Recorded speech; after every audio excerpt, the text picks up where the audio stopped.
आज का दिन निश्चित रूप से एक ऐतिहासिक शुरुआत का दिन है। आप सब लोग अलग अलग राज्यों से, असम से, कर्नाटक से, तमिलनाडु से, तेलंगाना से, उत्तर प्रदेश, बिहार, हर जगह से आज यहाँ मौजूद हैं। मैं विशेष रूप से धन्यवाद देना चाहता हूँ अनिल जी का।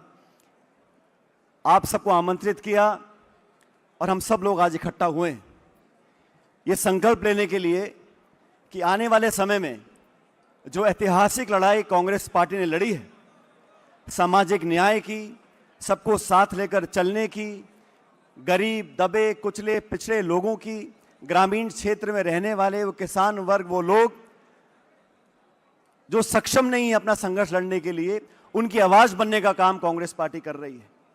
मैं विशेष रूप से धन्यवाद देना चाहता हूं राहुल गांधी जी का। जब उन्होंने देश में तकरार देखी, टकराव देखा, तो भारत जोड़ने के लिए भारत जोड़ो यात्रा निकाली, कन्याकुमारी से कश्मीर तक लोगों को जोड़ने का काम किया। लेकिन उस समय उन्होंने पुरजोर तरीके से एक मांग रखी थी कि हमारे जो पिछड़े वर्ग के लोग हैं उनकी पहचान हो, उनकी गिनती हो।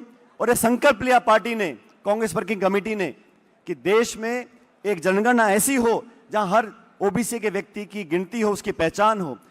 और मैं धन्यवाद देना चाहता हूं तमाम कांग्रेस कार्यकर्ताओं का, देश भर के हमारे साथियों का, कि राहुल गांधी जी के ऐलान पर हम सब ने दबाव बनाया और वो जिद्दी सरकार जो 11 साल से आज शासन में है, वो लोग जिनका विश्वास ना तो संवैधानिक पदों में है, ना संवैधानिक संस्थाओं में है, ना संविधान में है, उनको और प्रधानमंत्री जी को मजबूर होकर जातिगत जनगणना को मानना पड़ा।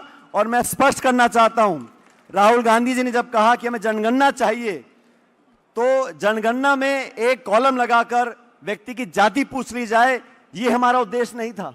हमारा उद्देश्य तो ये है, जैसा हमने तेलंगाना में किया है, ओबीसी के हमारे साथी परिवार किस परिप्रेक्ष्य में रह रहे हैं, किस शिक्षा को ग्रहण कर रहे हैं, कितनी उनकी आमदनी है, कितनी भागीदारी है, कितनी योजना वहां तक पहुंच चुकी है, पहुंचने जा रही है, उसका पूरा खाका तैयार हो, ताकि बजट आवंटन में, नीति निर्माण में, गवर्नेंस में उनको हम टारगेट कर सकें।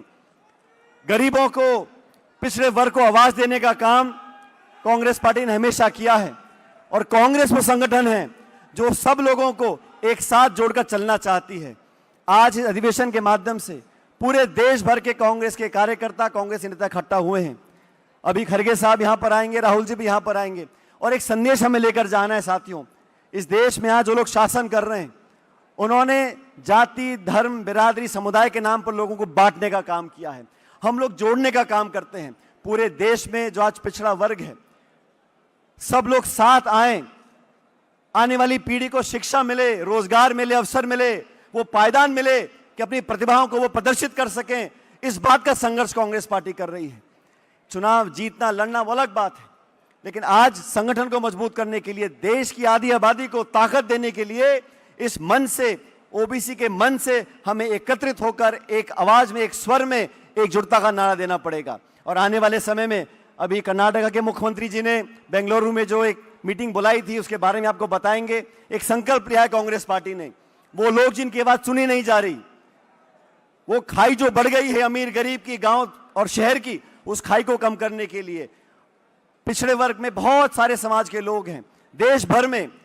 जनगणना में आखिरी आंकड़े सामने आएंगे, लेकिन आधी से ज्यादा आबादी आज पिछड़ा वर्ग की है। उनको संगठित करें, उनको सम्मिलित करें, उनको संयोजित कर आगे बढ़ने का काम कांग्रेस पार्टी ने बीड़ा उठाया है। और राहुल गांधी जी ने तमाम कठिनाइयों के बावजूद, तमाम आपत्तियों के बावजूद ओबीसी, पिछड़ा, किसान, गरीब के बारे उठाने का काम किया है। मैं इस मन से सादर धन्यवाद देना चाहता हूं राहुल गांधी जी का, कि ओबीसी ने पहले भी यहां पर कार्यक्रम किए, लेकिन अनिल जी को, तमाम नेताओं को जो प्रोत्साहन मिला, इतना बड़ा आयोजन पूरे देश में, आज पूरे देश की निगाह आज दिल्ली पे है, वो राहुल गांधी जी की प्रेरणा से है और खड़गे जी के सानिध्य से है। मैं बहुत बहुत धन्यवाद देना चाहता हूं और आप सब लोगों को यहां पर आने का बहुत बहुत साधुवाद देता हूं। बहुत बहुत शुक्रिया। जय हिंद।